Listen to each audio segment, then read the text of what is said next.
looking at it at face value, we can see that Dogon cosmology has resonances with biblical theology. Okay. The whole question of the Christ, the crucifixion of the Christ, the resurrection of the Christ, and so on. And what is the purpose of the resurrection and the crucifixion of the Christ? Is to reorganize the world after some kind of disorganization. That's the whole purpose of the sacrifice of the Christ, is like a salvation. So this kind of theme is not only exclusive to Christianity. This is what we learn, is that it's in other cultures. And the Dogon have in their mythology, taken another version of this, which is derived from the ancient Egyptian, derivative, if you like, or the line of descent.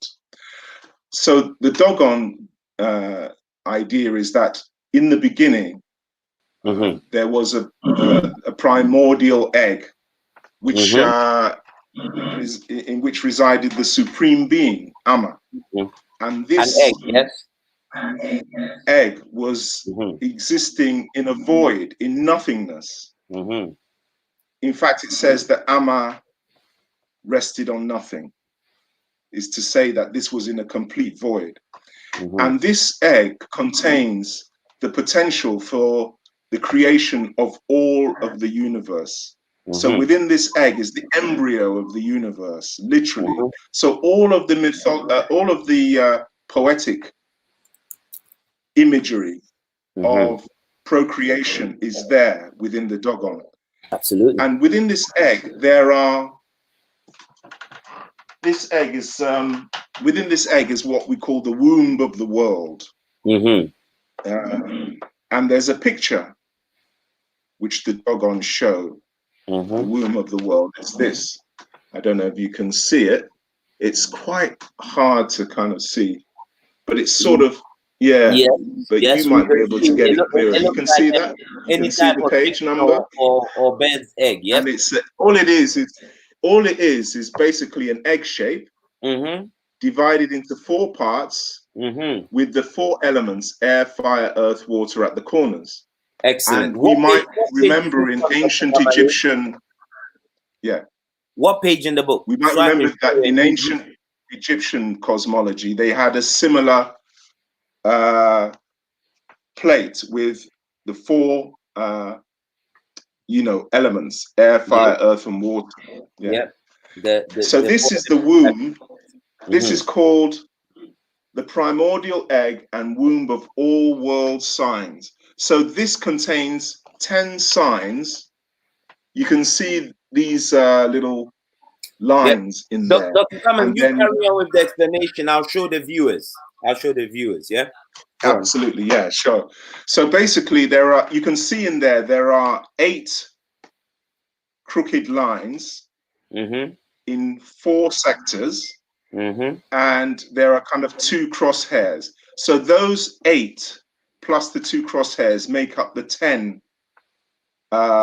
original signs. There are two of the signs in the middle are called guide signs, and the other 8 lines are called master signs. So these signs in different combination create an alphabet that the Dogon have of 266 signs. So why are there 266 signs? If you look at the number of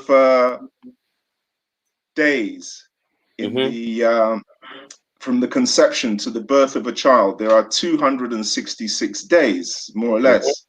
So the Dogon have purposefully created their numerology to be in line with the whole question of human procreation. Right. So when you see numbers in this volume, in the Pale Fox, or in my book, talking about Dogon cosmology, the numbers invariably refer to human genetics, human procreation. So we've already introduced people to talking about the 22 categories of created things. which mirror the 22 autosomes. And every human being has 23 chromosomes. 22 of these are autosomes, non-sex chromosomes, and one of these is a sex chromosome, the 23rd. So, so basically, you see that the numerology of the Dogon is very deliberate. Right. So yeah. let me just Dr. Kamalu, sorry to break your train of thought, but I just kind of want to stretch out a bit more because it's very important what you've said. So these numbers didn't come about as a random, if you want to call it musing, but it directly correlates to the number of days from conception to, should we say, the child coming out? To the birth of the child. Right. Yeah. Okay. I just want us to make it clear because, as we know, one of the core things that has always been used in the way racism has worked is the fact that the African doesn't seem to have had a functional